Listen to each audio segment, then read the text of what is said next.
How we doing, guys? Moose here, episode 82 of our West Ham United career mode. It's a big episode here, guys. We do have Chelsea in the league. It's a massive top-of-the-table clash that could really determine how the rest of our season goes and how the momentum swings, especially because the board have come to us and said they are not happy with what happened against St. Etienne, against Stoke City. A couple losses there on the trot. We did have a Burnley win in the middle, but, a couple losses that are tough to deal with. We do have Dybala come visit me in my office and say he's glad to be playing, and he's been in fantastic form, so he's going to keep playing as much as he can. We do see that Fabian Delph and Javier Pastore, who's been out for 2 months, are cleared to rejoin the first team squad. Pastore won't be fully fit to rejoin the team here against Chelsea, but Delph will be back in the line, which is a huge boost for us. Noble and Barber picked up 1-game suspensions, but that's not going to be for this game. That will actually be for our next Champions League matchup, but a huge game against Chelsea. They are currently leading the league. We are in, we'll see it in just a second here, as it's at the Bowen. It's going to be a huge game. You can see the support is huge. We are level on third place on points. We are ahead on goal difference above Manchester City. So massive game for us. We will have Carroll leading the lineup. A little bit different here. I have Wickham in like a second striker support role. Dybala and Rafa will be attacking from the wings. Delph and Kiyate will try and hold the fort in midfield while we have our normal back four in Kulu, Tompkins, Cresswell, Jenkinson, Bernd Leno in goal against a really strong Chelsea side. They have Jackson Martinez, of course, up top. They have Hazard coming off the bench, Higuain coming off the bench, Remy coming off the bench, but they'll still have Schürrle, Willian, Matic, Ramirez, Felipe Luis, Courtois in goal.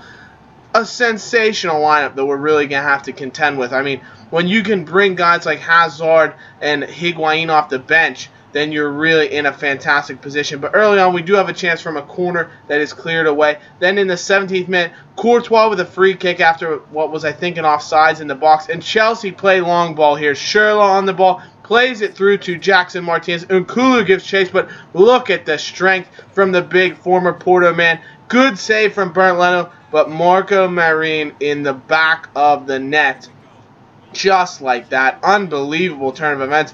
Really good play from Martinez to get a shot off from that angle, you have to say. If ball got stuck up in his feet, he gives a powerful shot that Leno just has to punch away, and Marin on hand to put it in the back of the net. And right like that, we're behind the 8 ball against the top team in the league, and really we need to get out of this rut sooner rather than later. And Dybala trying to create something here into Jenkinson. He flicks one with the outside of his boot, looking for the noggin of Andy Carroll, but his header goes just wide of Courtois' post. Carroll then on the ball, he chips it through to Paulo Dybala. The little Argentine steps up to the plate, onto the ball, into Cheku Kiyate, our big Senegalese midfielder, and his strike goes just wide of the post. Unfortunately, we're not able to level things back up and bring them all square until Carl Jenkinson wins a penalty in the area. He's taken down clumsily by Ramirez. Great bit of skill by Jenkins. Well, not so much bit of skill, but persistence to just attack the box, force Ramirez to make a tackle on him, and it's clumsy here. And he just, you can see, catches the leg of Jenkinson. He doesn't get any of the ball. He catches Jenkinson with his trailing leg, and bang, just like that, we win a penalty. And that means Paulo Dybala will be the man to step up and try and beat Courtois. We have had a few penalties against Courtois in the past. Can we continue the success rate? Yes, we can. Paulo Dybala levels the game up, and we're all square after the Argentine forward gives us the equalizer. The former Palermo man steps up to the spot. He's cool, he's calm, he's collected, he's tied the game at 1. Beautiful finish from Dybala. I have to tell you, he is a talisman. He's been so good for us. He influences so much of the play, and I don't think there would have been anyone else I would have rather had step up for the penalty there. Carroll and Wickham actually have better penalty ratings than Dybala, but I wanted Paulo to take it there.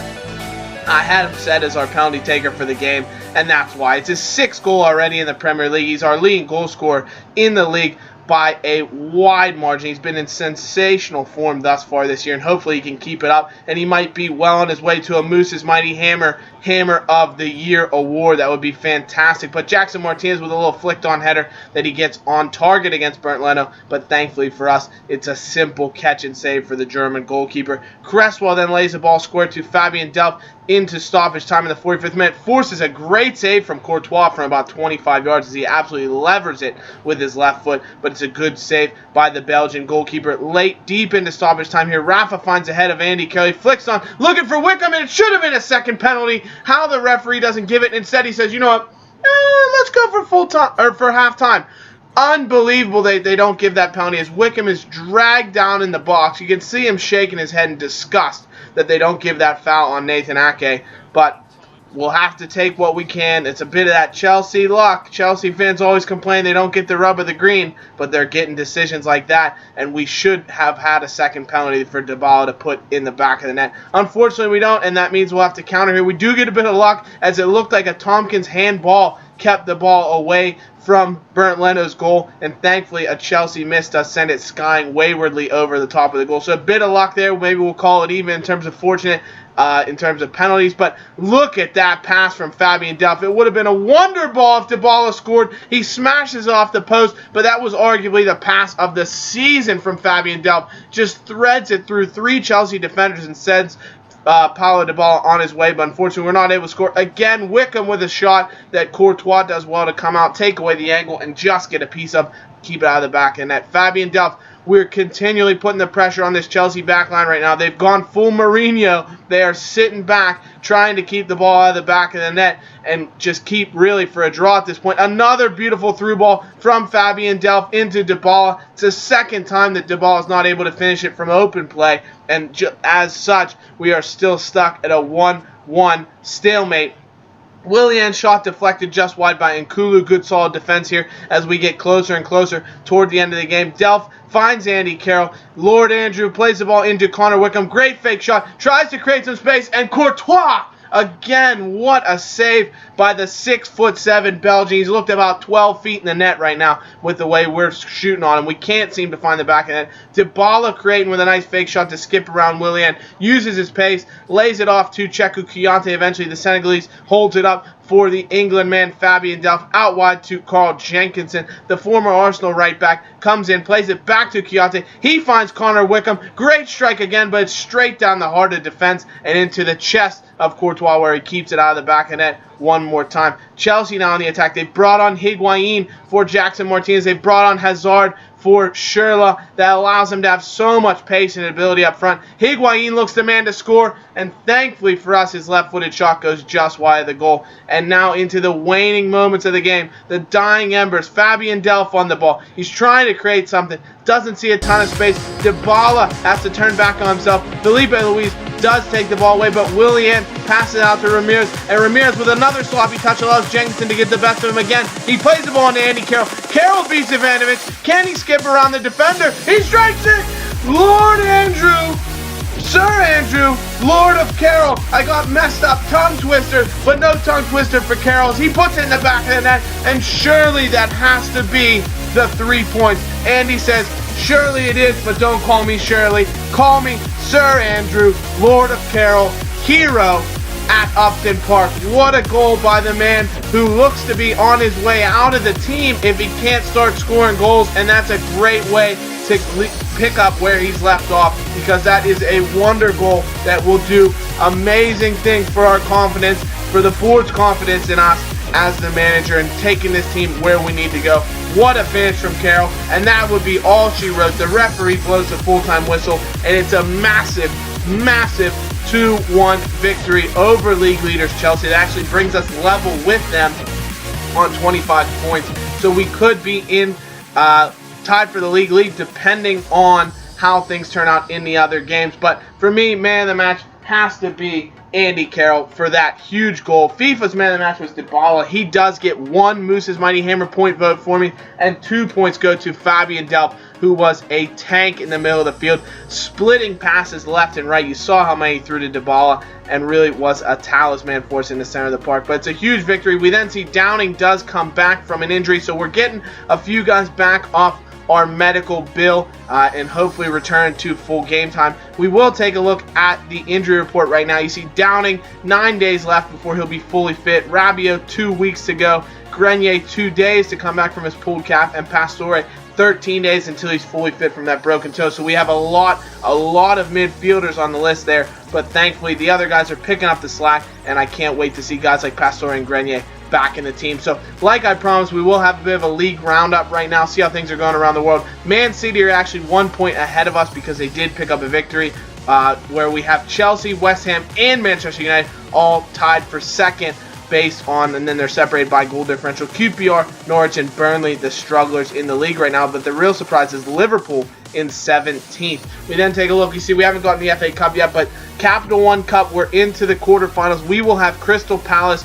Barnsley takes on Newcastle. You have Norwich taking on Spurs, and then Liverpool taking on Bournemouth. So some big teams still left that we could be facing. You've seen Barcelona's won the Copa Europe, and now we will take a look at how we fare in the Champions League. You can see Bayern pretty comfortable to go through for the most part, but we have a massive game against Ajax in our next fixture. If we can win that and Bayern do the business against Saint Etienne, we will be through to the group, the knockout stages of the Champions League, which would be fantastic for us. Chelsea and Napoli looking comfortable in Group C. You can see Bilbao and Bayer Leverkusen look to be going through in Group D. I think Real Madrid was who was in Group B. I was talking while it was going on. Dortmund and Galatasaray very safe in Group E with just 2 games to play. Barcelona and PSG are dominating Group F. PSG yet to lose, but they only have 1 win. And then Wolfsburg and Atletico Madrid are atop of Group G. So some real tight races going on. I'll tell you what, Man City and Milan, Man City dominating their group right now. They've yet to really make a big name for themselves in the Champions League, so that'd be huge for them. But we are going to get into Hammers Headlines now, like I promised you. And this is actually a user-submitted Hammers Headlines. Thank you so much to Brian Frederick. Guy's been really following along this career mode. He's giving suggestions. Like I said, if you guys do give me suggestions for Hammers Headlines, I'm more than happy to spice up the storyline based on what's going on. And right now we see Moose is in hot water after Champions League outburst. Media critics have brought Moose under fire after his tactics against Saint Etienne in the most recent round of Champions League fixtures for West Ham. After the questionable sending off of captain Mark Noble, Moose chose to reconfigure his midfield duo of Kiyate and promising youngster Scott Barber, which backfired upon Barber's sending off early in the second half of the Hammers' loss. When asked to comment on his anti-Mourinho tactics, not sitting back and parking the bus, Moose replied, "We wouldn't have been in that situation if we had a competent referee who understood the situation with Nobes, and it wouldn't have left us down to 10 men in the first place." Following those remarks, UEFA found Moose in violation of the code of conduct of managers and have thus suspended him for 1 Champions League match. West Ham have only commented to say that they will be appealing Moose's European suspension. So what this means for the career mode, guys, is what I'm going to do, because this was suggested, I had played a few games ahead of time in advance. I'm about 3 games ahead of where we're actually at in terms of these videos. I have played the next Champions League match, unfortunately, against Ajax. However, we'll say that the appeals process took until that Champions League match was over, and thus going into the last Champions League match, it'll mean that I'll take that suspension against Bayern Munich. What that means is I'll set the lineup for the game, but I won't be able to make any changes. And what we're actually going to do, if this is okay with you guys, we'll have to figure out, a day, time coming up that I can get the most viewers on to give me suggestions. Let me know in the comments what kind of time, evening would work for you guys. I'm thinking of doing a Twitch live stream of that game, which will then, you can leave in the comments what you think we should do tactically, what you think we should do in terms of substitutions, how we should play against Bayern, because it will be a home game, so that's fantastic. So I'll live stream that, and you guys can then follow along with the game on Twitch and give me your feedback in live fashion, which will be fantastic. I love the interactive quality of it, and I think that'll really spice up the career just a little bit, that you guys can be able to watch one game that I'm playing live. So let me know in the comments what you think of that idea, if you'd be up for that. If not, we'll see. Maybe if we can do something else, you guys can suggest a lineup for the Bayern game or what have you. But I really think the Twitch would be a fun thing to do. So let me know in the comments. That's going to be it for this episode, guys. Be sure to leave a like, subscribe.